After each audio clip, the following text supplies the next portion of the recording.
শনিবার রবিবার শ্বশুর আমি তো আমার, সোমবার মঙ্গলবার সবাই তুমি আমার, আমরা খাবো সেমাই। বুকে এসো জামাই, জামাই তুমি এরকম শুকাই গেছো কেন? তুমি খাওয়া দাওয়া করো না ঠিক মতো? না আব্বা, আমি ঠিক মতো খাওয়া দাওয়া করি না।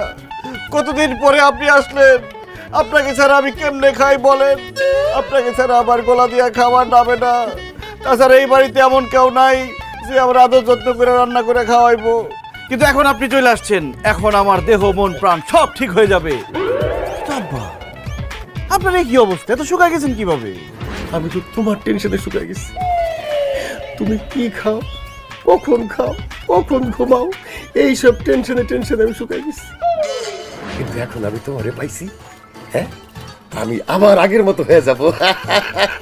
আব্বা, আপনার কথা শুনে আমার মনটা ভইরা গেল।